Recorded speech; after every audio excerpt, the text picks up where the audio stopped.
the actions that the Office of Secretary Go is undertaking, that ARTA is undertaking to really improve the ease of doing business in the country? First of all, I'd like to introduce myself. I am Consul Mangio, the current president of Philippine Chamber of Commerce. I just started my office last January 2024. Now, okay, whatever I would say today is my personal opinion. Though I am representing PCCI, but then again, I was the one who heard all these things that were presented this morning. First and foremost, Philippine Chamber of Commerce had been advocating the ARTA rules. And a lot of our presidents are champions. We were appointed at the time when the ARTA rules were just being implemented to see to it that this is spread all over the Philippines and that the rules that were specified are being followed. Admittedly, we receive a lot of challenges and a lot of complaints. But it is more of explaining it to the public or to the business sector of what this ARTA is all about. And if there are failures still on the initial stage, so therefore we have to extend a little understanding on the shortcomings of the ARTA rules. Ma'am, what specific measures that was mentioned today really stood out to you in terms of being able to improve the ease of doing business in the country? The things that are being done after expressing all this concern of the public to our Secretary General or Director General Perez, they made sure that all of these were addressed accordingly, and they have put measures to really address the concerns that were brought to their attention.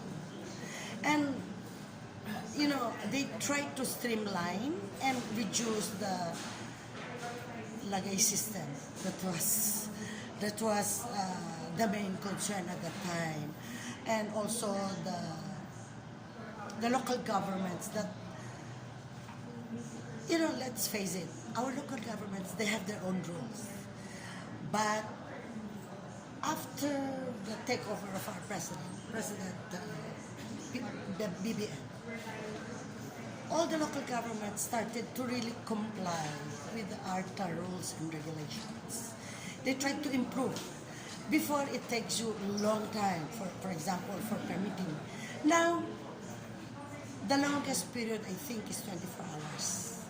They're able to release the permits. For as long as you don't have cases, you don't have issues on your business, you get your permit on time, within 24 hours.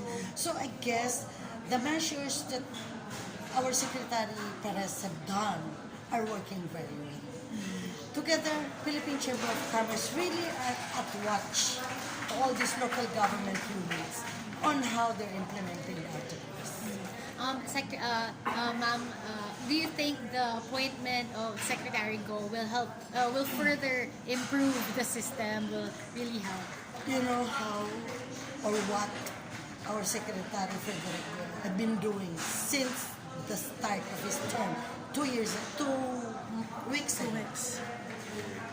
And I believe he's doing a lot of good job. And he's very particular on how corruption is being taken care of, on how the rules of the government are being followed, and how the taxes are going to, he said he's working on taxes and all this to be reduced.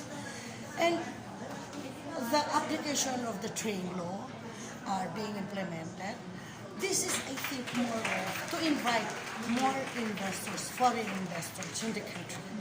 And he's doing very good in this aspect. And ma'am, speaking of bringing in more foreign investors, President Marcos yesterday, he said in an interview that he's open to updating some economic provisions of the Constitution, like giving more foreign ownership, like more ownership to foreign entities, so that they'll be more, so that they're more attracted to come to the Philippines to invest in the Philippines. What are your thoughts on that, ma'am?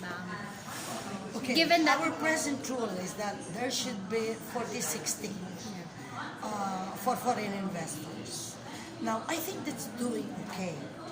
But the economic provisions that they're going to work on, I think we have to really read them and understand them first before we can do our comment. We in the business sector is really very particular on these foreign investors because we want to invite them.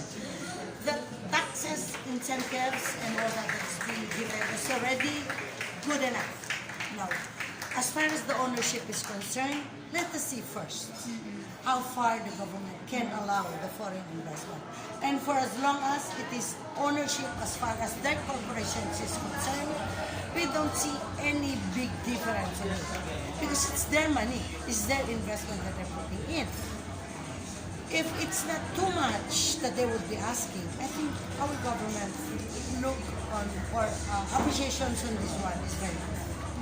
And ma'am, do you think that like lawmakers, should they be prioritizing this, looking into this first on top, parang other, and rather not yung mga current nating legislations na pinupush sana, like amendments to the CREATE law, what should be prioritized? Chacha or these things? I don't want to comment about the Chacha, but the CREATE law, the training, all these laws that have been formulated before, all those provisions have been there to protect the business sector and our country as well. So amending all these things, we have to really be watchful and see what amendments are going to be implemented.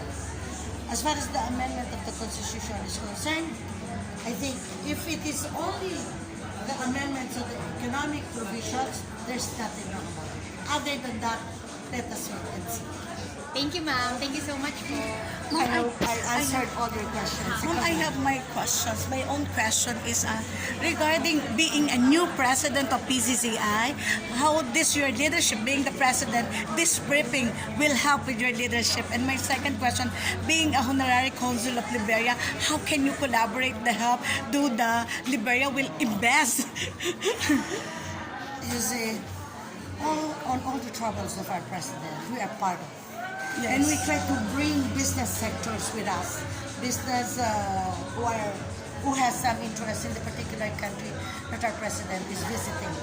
That is really to attract more investors to come into the Philippines. Because right now, we are being visited by different embassies, foreign embassies, bringing with them the delegates and foreign and their business group to see if they can invest in the Philippines and what incentives and what assistance that PCCI can extend to them. And I think Philippines is now being considered as one of the top priority as far as investment is concerned. Thank you so much. Thank you.